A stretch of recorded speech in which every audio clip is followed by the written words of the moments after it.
Today we are solving a question, find the extremal of the functional, and you can see here are more than one dependent variable y और z यहाँ पे देख रहे हैं आप variable दे रखे हैं। तो सिंपल इसको सॉल्व करने के लिए हमने क्या करना है, जितने हमें वेरिएबल दे रखे हैं जैसे y और z दे रखे हैं, तो ऑयलर इक्वेशन इनमें अप्लाई करेंगे। तो जब आप y में अप्लाई करोगे तो क्या होगा, del f upon del y minus d by d x of del f upon del y dash, ये सिंपल है। और जब z में अप्लाई करोगे तो del f upon del z minus d by d x of del f upon del z dash equal to zero. और फिर क्या करना है, इन दोनों की कंबाइंड एक इक्वेशन बनानी है और उसको सॉल्व कर देना है। तो बहुत सिंपल प्रोसेस है। तो देखिए पहले हम फंक्शनल देखते हैं क्या है। फंक्शनल है two y z minus two y square plus y dash square minus z dash square. तो देखो पहली इक्वेशन में वैल्यू रखनी है, तो del f upon del y find करना पड़ेगा। और देखो जहाँ पे वाई है उन्हीं को हम पार्शियली डिफरेंशिएट करेंगे, तो ये आ गया टू जेड और यहाँ आ गया फोर वाई। ओके, और del f upon del y dash करेंगे, तो जहाँ वाई डैश है तो यहाँ पे वाई डैश है, तो ये आ गया टू वाई डैश। ओके, अब इसमें वैल्यू रखी तो क्या हो गया, del f upon del y minus d by d x of del f upon del y dash equal to zero, two z minus four y minus d by d x of two y dash equal to zero, two z minus four y minus two y double dash equal to zero. तो ये क्या हो गया हमारे पास, four y plus two y double dash equal to to z, और ये हो गया कॉमन ले लिया y double dash plus two y equal to z. तो देखो इसको इक्वेशन ए लिख दिया मैंने। इसको क्या लिख सकते हो आप, ये है d square y by d x square plus two y equal to z. Okay, अब देखो दूसरी इक्वेशन क्या थी, वो क्या थी, del f upon del z minus d by d x of del f upon del z dash equal to zero. अब देखो इसको del f upon del z हम फाइंड करेंगे, तो बाकी में कहीं जेड नहीं है, जेड डैश है, यहाँ है जेड, तो ये आ गया टू वाई। क्या आ गया, two y minus d by d x of del f upon del z dash देखेंगे तो यहाँ पे जेड डैश है, तो माइनस टू जेड डैश, तो ये आ गया minus two Z dash. Okay, इसको सॉल्व किया तो ये हो गया माइनस टू वाई, और ये देखो ये क्या बन गया, two z double dash equal to zero. इसको देखो क्या लिख सकते हैं, z double dash plus y equal to zero, और ये क्या हो जाएगा आपका, ये है del square z upon del x square plus y equal to zero. इसको इक्वेशन आप लिख दो बी। अब देखो ए और बी को सॉल्व करना है, तो देखो यहाँ से जो हमारे पास यहाँ गिवन है जेड, और यहाँ पे है d square Z by d x square, और यहाँ पे है, तो अगर मैं जेड की वैल्यू इसमें रख दूँ तो क्या हो जाएगा, देखो d square by d x square, z की वैल्यू क्या है हमारे पास,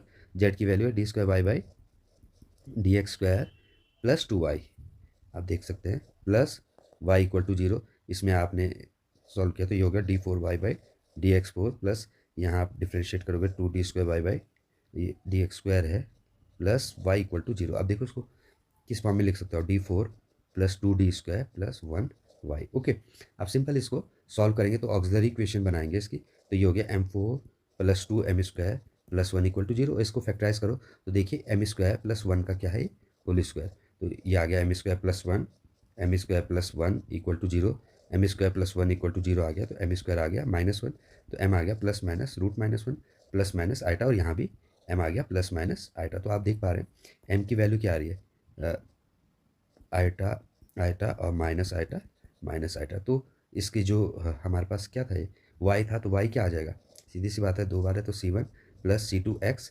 और ये आ जाएगा cos x plus C three plus C four x और साइन एक्स। वाई तो आ गया, अब हमें फाइंड करना है जेड। तो देखिए जेड कैसे फाइंड करेंगे, आपको पता है कि जेड हमने फाइंड करना है, तो वाई की वैल्यू हमारे पास आ गई, अब हमें जेड फाइंड करना है। तो अगर मैं इस पर वैल्यू रखूँ तो जेड हमारा फाइंड हो जाएगा।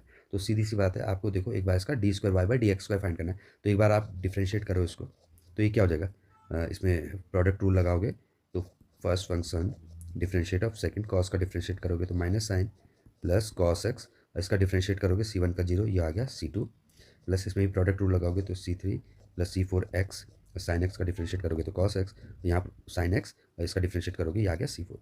तो ये क्या बन गया आपके पास, ये आ गया।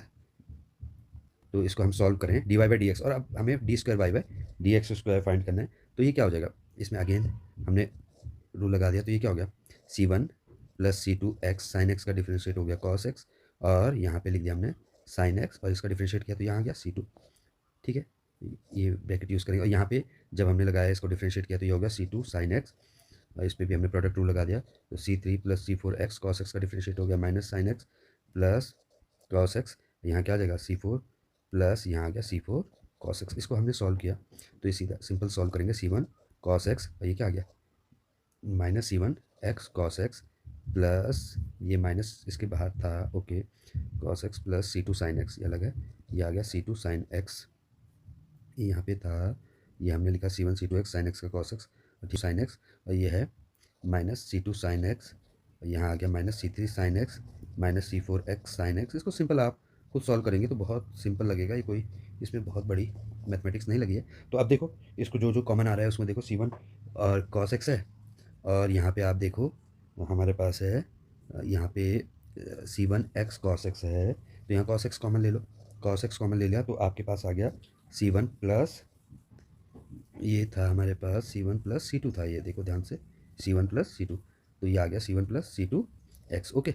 और ये कॉमन आ गया। अब इसमें देखो यहाँ पे C3 sin x है और यहाँ C4 x sin x है, तो यहाँ क्या कॉमन आएगा, यहाँ पे भी कॉमन ले लिया हमने sin x, तो यहाँ आ गया C3 plus C4 x। Simple हम कर रहे हैं सॉल्व, ये आ गया 2C4, सॉरी सिंपल सॉल्व करके आ गया ये 2C4 cos x, और यहाँ पे बन गया माइनस C2 sin x। तो ये हमारा सॉल्व करके आ गया, शायद आपको समझ आ रहा होगा। देखो minus cos x C1 plus C2 x, और ये आ गया हमारे पास minus sin x C3 plus C4 x, plus ये आ गया 2C4 cos x, और ये आ गया माइनस 2C2 sin x। थोड़ा सा लेंदी कैलकुलेशन है इसलिए हो सकता है आपको प्रॉब्लम हो गई। अब सिंपल हमारे पास क्या है, d square y by d x square आ गया। अब हमारे पास क्या थी इक्वेशन, हमारे पास इक्वेशन थी z equal to d square y by d x square plus 2y। अब देखो ये रख दिया हमने minus cos x C1 plus C2 x minus sine x C3 plus C4 x plus 2C4 cos x minus 2C2 sin x plus 2y।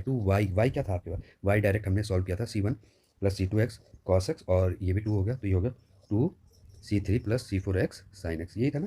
तो इसको solve किया simple, देखो जब हमने इसको सॉल्व किया तो देखो कुछ कैंसिल होगा, ये है 2C1 plus C2 x cos x, यहाँ C1 plus C2 x cos x, तो एक चला गया, तो ये आ गया cos x C1 plus C2 x। अब यहाँ देखो यहाँ भी sin x C3 plus C4, यहाँ भी 2C3 plus C4 sin x, तो एक माइनस हो गया, तो ये आ गया C3 plus C4 x sin x, ठीक है। और साथ में यहाँ पे ये आ गया माइनस 2C2 sin x, और ये आ गया 2C4 cos x, तो ये आ गया हमारे पास z। तो सिंपल हमने वाई और जेड को सॉल्व किया। थोड़ी कैलकुलेशन आपको हो सकता है लेंदी लगे, लेकिन मेथड बहुत सिंपल है। और ये एक्सट्रीमल कब फाइंड करेंगे हम, जब सेवरल डिपेंडेंट वेरिएबल गिवन हो हमें, जैसे यहाँ वाई था और जेड था, तो दोनों में ऑयलर इक्वेशन लगाई और दोनों को कंबाइन करके एक डिफरेंशियल इक्वेशन बनाई और उसको फिर क्या कर दिया, सॉल्व कर दिया। तो कैलकुलेशन हो सकता है आपको जो ये इसका सॉल्यूशन पार्ट है वो लेंदी लगे, लेकिन ये जो क्वेश्चन है बहुत सिंपल है। Thank you very much.